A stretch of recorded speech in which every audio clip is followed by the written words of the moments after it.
sí, vamos, de recibo, por lo menos darles las buenas tardes, darles la bienvenida a esta institución que es el Cabildo Insular de Lanzarote, que es su casa.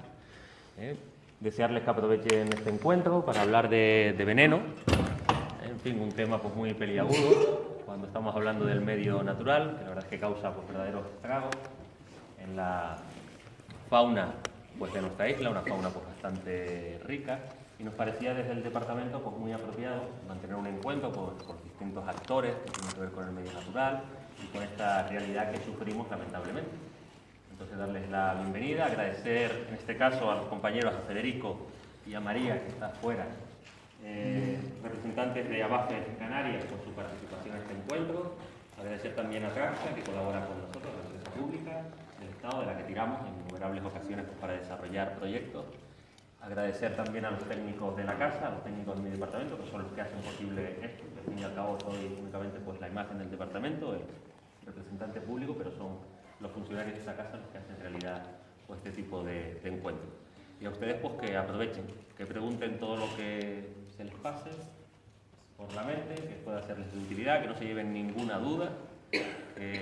Agradezco la presencia de tanta juventud y tantos estudiantes del Instituto Sonsama, donde he dado clase varios años, ¿vale? Y que resulte pues provechoso. Para cualquier cosa, pues aquí les dejo con el personal del área y me ausentaré en un ratito porque tengo otras cuestiones que hacer, ¿vale? Gracias y Federico, todo tuyo, ¿de acuerdo? Gracias por venir. Quiero hacer una pequeña encuesta, una metroscopia. ¿Cuántos de aquí no tienen ni idea de lo que voy a hablar? ¿Pueden levantar la mano? ¿Ni idea? ¿Ni idea? 1, 2, 3, ni idea, 4. ¿Tienen una ligera idea de lo que voy a hablar? ¿Ligera idea? ¿Ligera idea? ¿Vale? ¿Saben bastante bien lo que voy a hablar? ¿Saben bastante bien lo que voy a hablar? ¿Vale? Y saben exactamente lo que voy a decir. Porque estuvo conmigo esta mañana. Vale, muy bien. Mi nombre es Federico, yo soy biólogo y vamos a hablar de un tema un poco complicado que afecta a varios sectores de la sociedad, afecta a varios tipos de animales, domésticos, silvestres, y que tiene, por tanto, una solución muy compleja. No tiene una solución simple. Y esta mañana ponía el ejemplo de los tendidos eléctricos. Ustedes saben que algunas aves, los guirres, por ejemplo, las aguilillas, tienden a posarse en tendidos eléctricos de media tensión o alta tensión y se fríen, mueren. Esta problemática, que en el caso del guirre, por ejemplo, supone el principal problema, se va a solucionar en el futuro. Es una cuestión de dinero, aplicación de red eléctrica o de Endesa. Es una cuestión de dinero y tiempo, pero se puede solucionar. En este caso que les voy a presentar yo, no, es más complejo. Tiene que ver con la manera en que los seres humanos nos relacionamos con el medio que nos rodea y cómo solucionamos los conflictos. Y en ocasiones no lo hacemos de la manera correcta, intentamos coger esos atajos y al final lo que pasa es que lo hacemos poniendo veneno. Y el veneno, empezaré diciéndoles que afecta tanto a actividades humanas, es un riesgo para la salud pública, puede matar a tu perro o a tu gato, y además supone un riesgo muy grande para la conservación de la biodiversidad. Y es que tienen que entender que esta actividad tiene un fuerte componente cultural. Venimos de una sociedad, en España y en el resto de Europa y en el mundo, en el que los animales se dividían entre aquellos animales que eran dañinos y aquellos animales que eran beneficiosos para la actividad humana. ¿En base a qué? Pues normalmente aquellos animales que competían con actividades humanas eran dañinos, ¿no? Los carnívoros, por ejemplo, que se comían las perdices, que atacaban al ganado, que corrían detrás de mis cabras, que se comían los pajaritos, solían ser dañinos. Y uno de ellos, por ejemplo, como es el guirre, salía en el reino de los animales para niños, animales dañinos.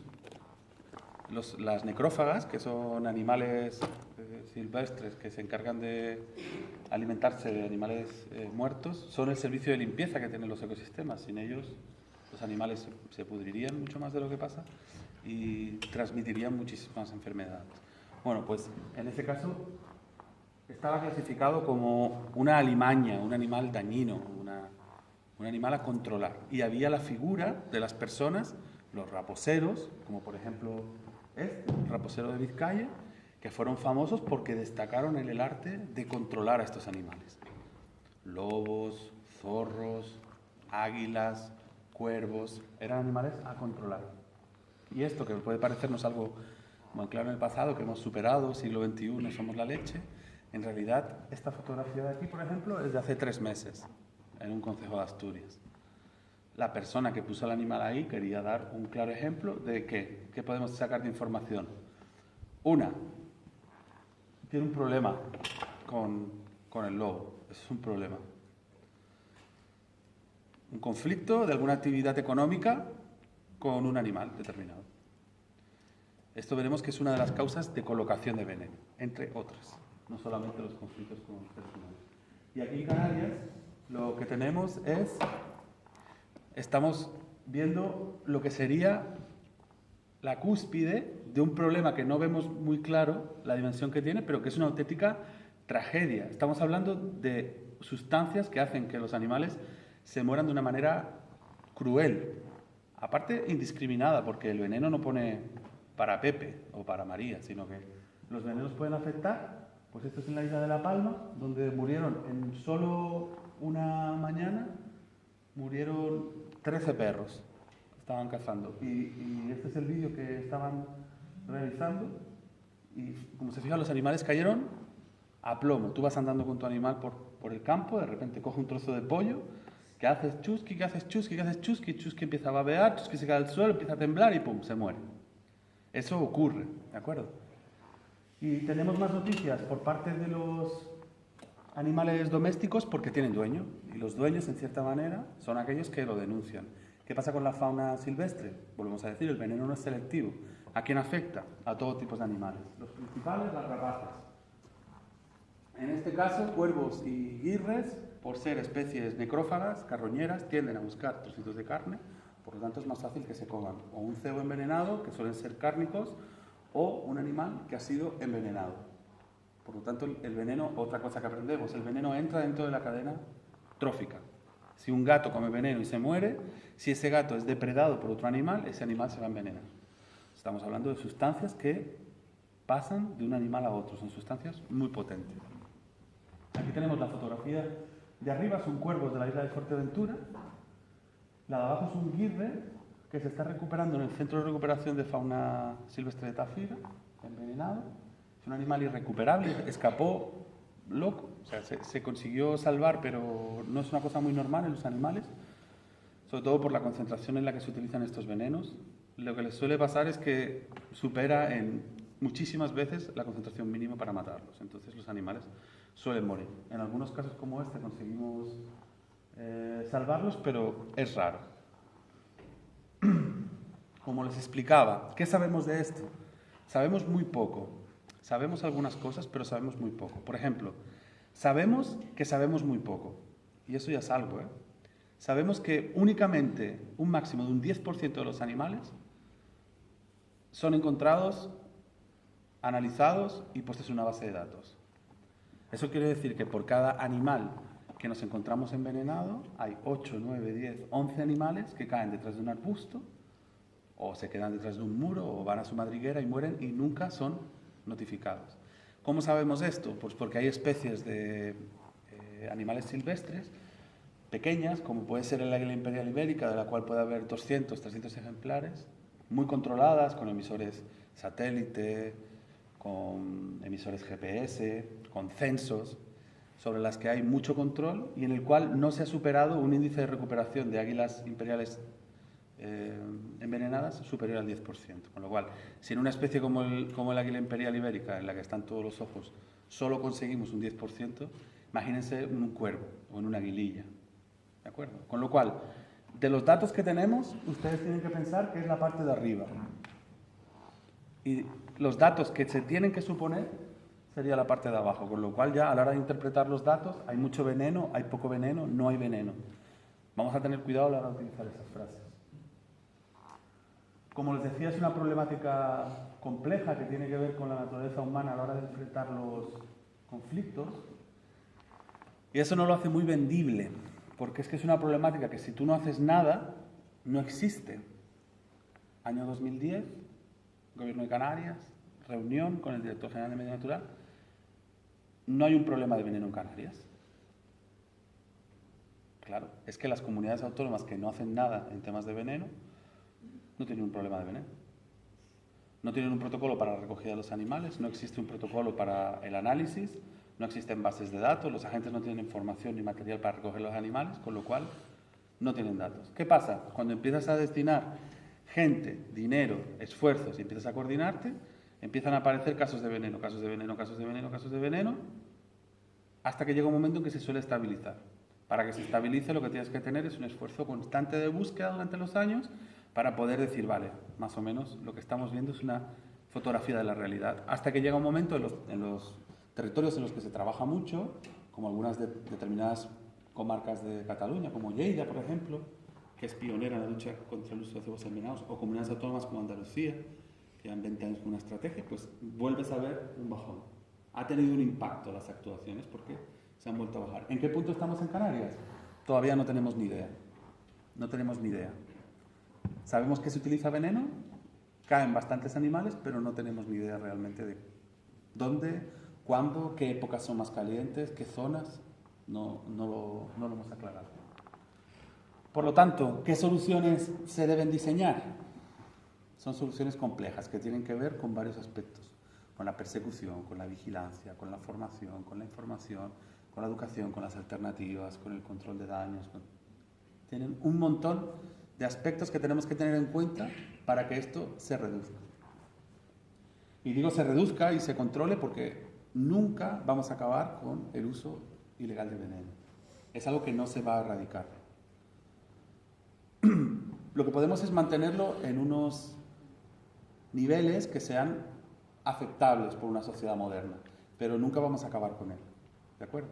Primero vamos a tener una fotografía real más o menos de cuál es su impacto, vamos a estudiarlo, vamos a poner los medios para solucionarlo, finalmente lo mantendremos en niveles mínimos, pero es muy complicado erradicarlo. Luego veremos por qué. A nivel nacional, ¿qué sabemos? Bueno, pues en el último informe que publicó dos de las entidades más grandes de España, que son la Sociedad Española de Ornitología, SEO BirdLife, y WWF España, lo publicaron hace un par de meses, se estimó que en un periodo de 20 años, que comprende del 93 al 2013, pueden haber muerto en España 185.000 especies por el hecho de haber sido envenenadas. Ahora ustedes ya saben cómo han llegado a este número. ¿Han encontrado 185.000 especies? No, pero tienen un registro en estas épocas de 10 veces menos. Y han hecho una regla de 3. Han dicho, si yo estoy encontrando un 10, un 8%, y tengo registro de haber encontrado, recogido, analizado y puesto en una base de datos, los que puedo haber encontrado son estos. Pueden ser más también, ¿de acuerdo? Y el trabajo es desigual por comunidades autónomas. Mientras hay algunas que llevan un largo recorrido, hay otras que no empezaron a hacer nada hasta el año 2011, como puede ser Canarias, 2010, 2011. Vemos en este informe que las especies más afectadas son las aves rapaces, un 34%, seguido de los animales domésticos. Con lo cual ya nos dice que es una problemática que además tendrá mucho que ver con el sector veterinario, con los propietarios de mascotas, con los cazadores, los agricultores. Es una problemática ligada a varios sectores de la sociedad. ¿De acuerdo? Yo trabajo en una asociación que se llama ABAFES Canarias. Es una asociación de veterinarios para la atención de la fauna exótica y silvestre y es una ONG que tiene la sede en Las Palmas, que hemos desarrollado desde el año 2010 varias acciones para de alguna manera presionar, ayudar, facilitar, poner nuestro granito de arena para que las administraciones públicas y los colectivos involucrados hiciesen algo con este tema, con el tema del veneno. ¿Cómo lo hemos hecho? De 1000 maneras diferentes. Desde ir al despacho a hablar, simplemente, y plantear, hay que hacer algo, a apoyar proyectos nacionales o europeos que tienen que ver con esta problemática. Se nos ocurrió que una manera buena de hacerla era coordinado y en el año 2013 entramos en la plataforma Antídoto, un programa a nivel nacional que está formado por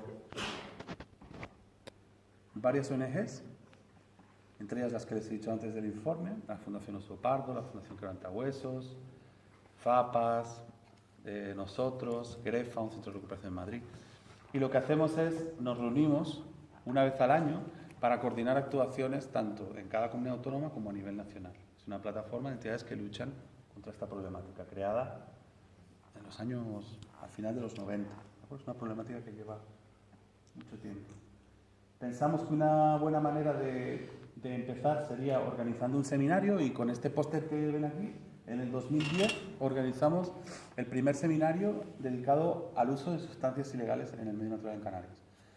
Vino bastante gente, se organizó en la Facultad de Veterinaria de Las Palmas y la verdad es que la gente respondió. Vinieron agentes de medio ambiente, Seprona, Guardia Civil, veterinarios, gente ligada al mundo conservacionista, cazadores, y llegamos a una conclusión que no se había hecho nada hasta entonces y que era necesario hacer algo. No había un laboratorio de referencia, no había protocolos, materiales, los agentes no tenían formación. Se empezó a trabajar y vemos que al cabo de 5 años organizamos el segundo. Esto fue en octubre de 2015, al que ya invitamos a todas las entidades de la plataforma Antídoto, también organizado en el Gobierno de Canarias, en Las Palmas.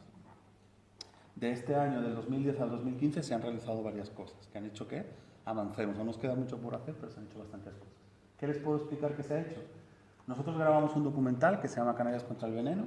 Lo grabamos en diferentes islas y el objetivo de ese documental era mostrar la problemática, en qué situación se encontraba Canarias y dar alternativas.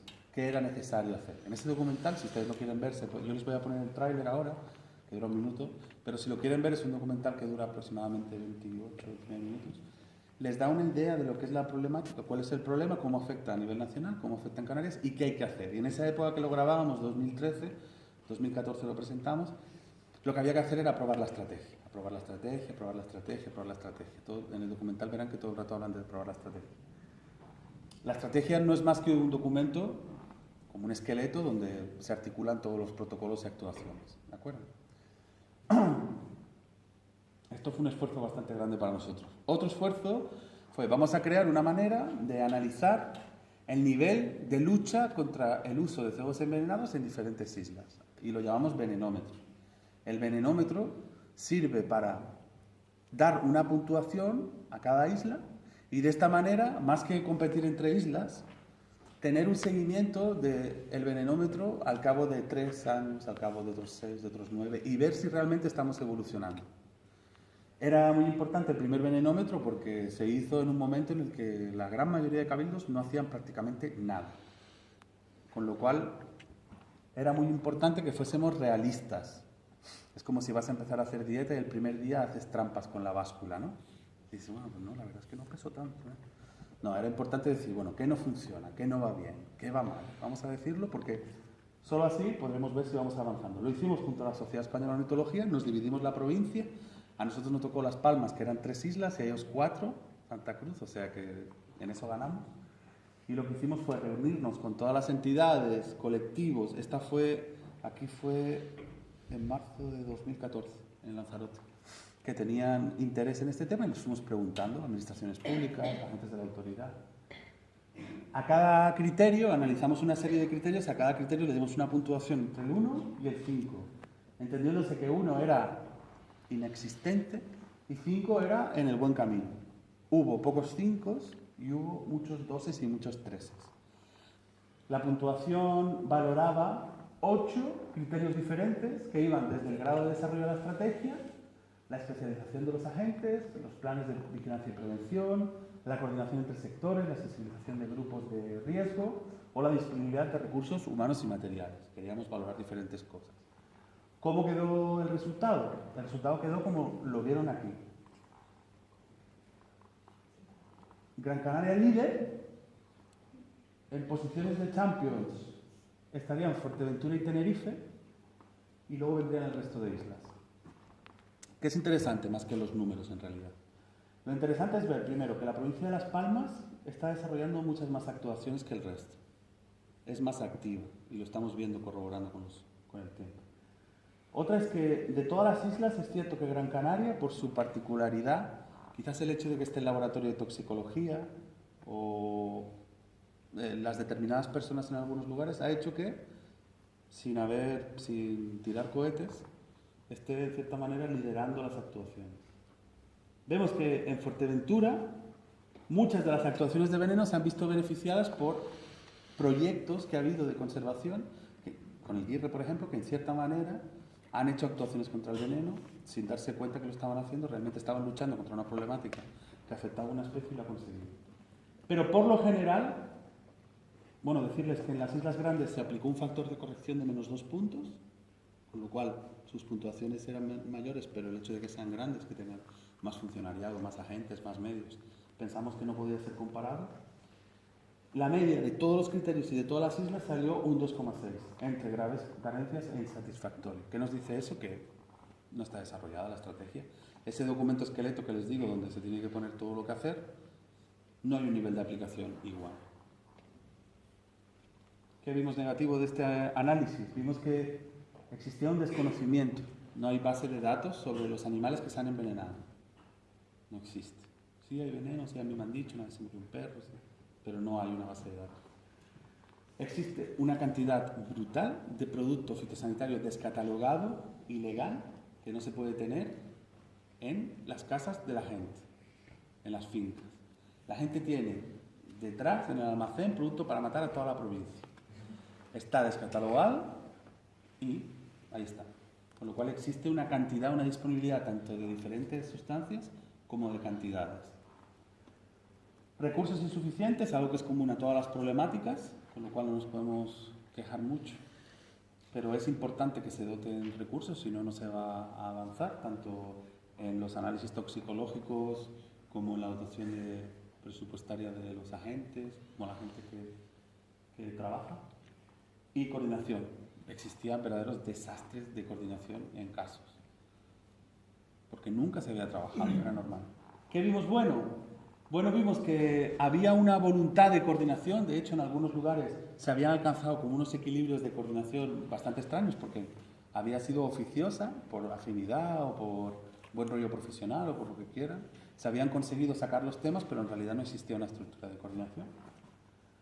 Vimos que a estas reuniones vinieron mucho policía local y policía canaria, y esto es un tema que seguramente saldrá esta tarde, que son los envenenamientos en medios urbanos. Todo esto que les he contado ha tenido su desarrollo en el medio natural, ligado tanto a especies silvestres como a domésticas, pero en el medio natural. Entonces, en el medio natural, el ámbito de actuación es de agentes de medio ambiente o agentes del Seprona Guardia Civil. ¿Qué pasa? Que hemos visto que, siguiendo todas las actuaciones de lucha contra esta problemática, han salido toda una serie de envenenamientos ligados al medio urbano puro, ya no estoy hablando de medio periurbano cercano a la finca, medio urbano puro, que también es un problema, pero que las autoridades locales no están, ni tienen legislación al respecto, ni la policía local está formada. Bueno, pues una cosa que veíamos positiva era la predisposición a participar en estas reuniones. Esta mañana hemos tenido un taller para agentes de la autoridad y trabajadores y han venido 8 policías locales. Sí, lo que han venido, sí. Con lo cual eso es algo positivo, ¿de acuerdo? Si se pueden involucrar es importante, porque en la isla de Lanzarote hay 2 agentes de medio ambiente del Cabildo. 2. ¿De acuerdo? Con lo cual, una de las cosas que necesitamos es medios. Y el tema de los agentes de la autoridad. Hemos visto que tanto agentes de medio ambiente como agentes del Seprona o Guardia Civil, pese a no tener medios y no tener capacidad de coordinación, se las hacían para trabajar juntos. O uno llamaba al otro, hacían actuaciones conjuntas. Había como un buen rollismo, que no ocurre en todos los lugares. Era algo positivo que veíamos en las reuniones. Una predisposición a trabajar. Quizás tenía que ver con territorios en los que la gente se conoce, pero bueno, también en territorios donde la gente se conoce ha habido cristos, con lo cual es algo positivo a valorar. Una predisposición de coordinación. ¿Qué más cosas se hicieron? Bueno, se sacaron, esto fue una campaña informativa en clínicas veterinarias sobre qué hacer cuando tu perro se envenena. Además, ABAFES, a través del Colegio de Veterinarios de Las Palmas, repartió unos kits para la recogida de muestras y envío de muestras. Y también se trabajó a través del 112 en un protocolo de aviso, cuando la gente llamaba, a poder direccionar el caso en función de que fuese una u otra cosa.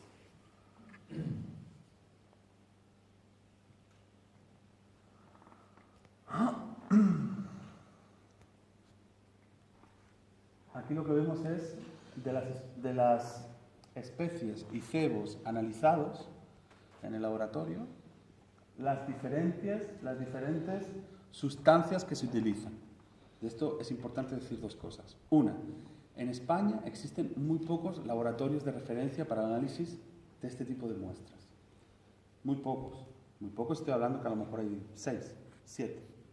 ¿De acuerdo? Con lo cual, el hecho de que en Las Palmas haya uno es algo muy positivo para toda la comunidad autónoma, que debemos aprovechar. 2, no tienen una máquina gigante donde meten un trozo de carne y se pone verde o rojo. No existe esto, ¿de acuerdo? Es un tipo de análisis que es como un screening, aquí está la veterinaria que si digo algo más me va a tirar algo a la cabeza, es como un screening, hacen un barrido de todas las posibles sustancias que pueden ser muchísimas. Con lo cual no son análisis sencillos, es que sale positivo o negativo o una cinta de pH, no. Hay que buscar un determinado compuesto de entre cientos de posibles compuestos que pueden ser. Lo cual me lleva a la segunda cosa, que es que las sustancias capaces de fabricar cebos envenenados son muchísimas.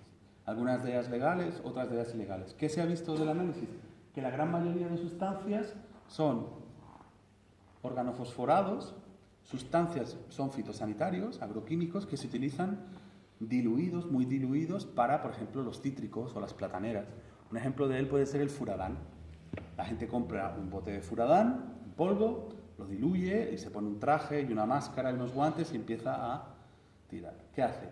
Si en vez de eso coges el furadán con la cucharita, como si fuese levadura, y se lo tiras al pollo, imagínense la concentración que ese pollo puede tener.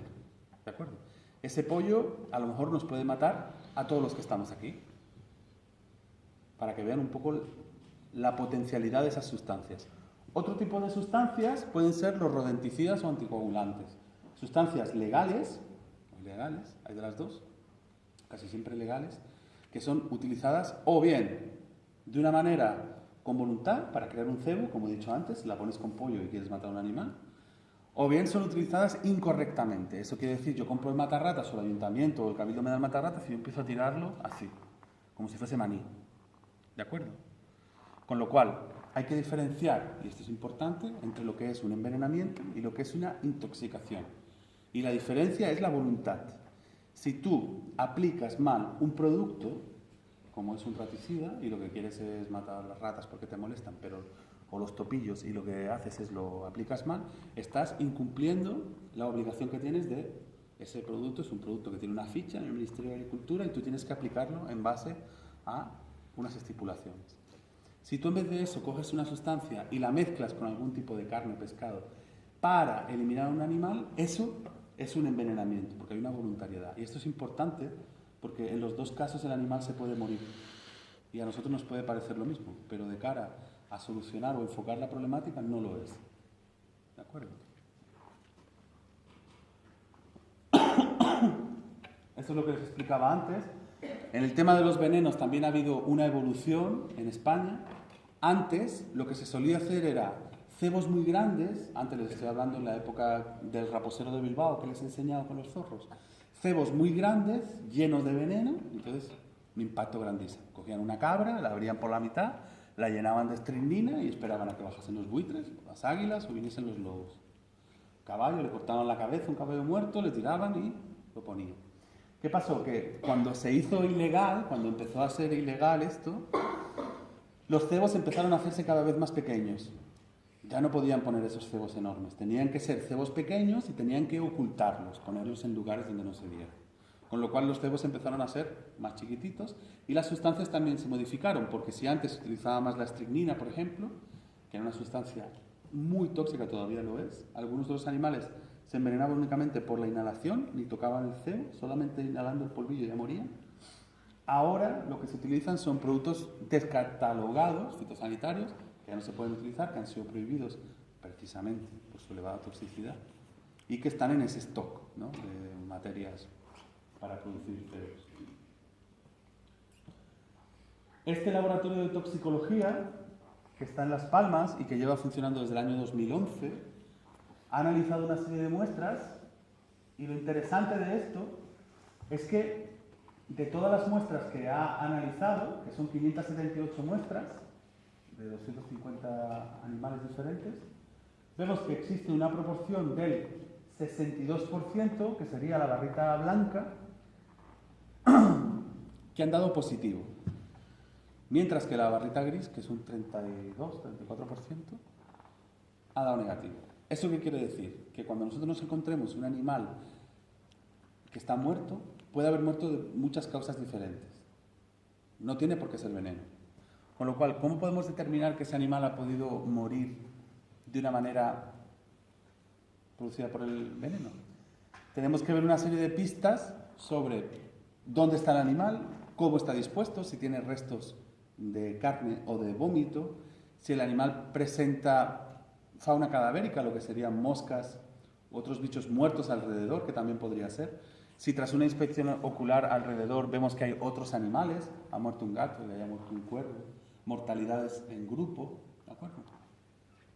Si no apreciamos que tenga ninguna herida o un sangrado aparente, a lo mejor el animal ha sido atropellado. Pero aún así, nosotros podemos decir, este animal tiene posibilidades de haber sido envenenado, porque tiene posiciones raras. En las aves, por ejemplo, ocurre que por ejemplo, las alas se quedan extendidas y la cola se queda para atrás. El rigor mortis que le ha producido ha muerto totalmente girado. En los perros ocurre también, se les gira la cara, se les gira incluso las patas, o en las rapaces, las garras se quedan totalmente cogidas. Si vemos un animal así, podemos tener indicios de que ha sido envenenado. Sin embargo, de todos esos animales hay una proporción que no lo vamos a saber, con lo cual, primera cosa, no tenemos el poder de saber si un animal ha sido envenenado o no. No podemos. Para eso tiene que existir un laboratorio de toxicología, para que lo certifique. ¿Qué animales van a este laboratorio de toxicología? En este caso, de todas las especies implicadas, vemos que el 53% han sido especies silvestres. Han sido especies que no tienen dueño, viven en el medio natural libres. Hay varias especies, como verán, hay ardillas, hay búhos, hay cernícalos, hay conejos, cuervos, erizos, garzas, garcillas, guirres, halcones de Leonor, algunas que son más poco representativas, pero que también aparecen.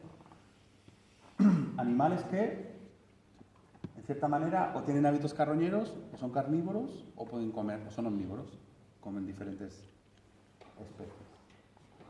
También existen especies silvestres granívoras, por ejemplo, que también se envenenan, porque en ocasiones el veneno puede estar dispuesto o bien en forma de granos que ellos se alimentan, o bien los propios granos de millo mezclados con sustancias tóxicas. Y especies que representan el 47%, que son especies de lo que diríamos domésticas o asilvestradas, entre las que observamos a cabras, gallos, gatos, ovejas o perros.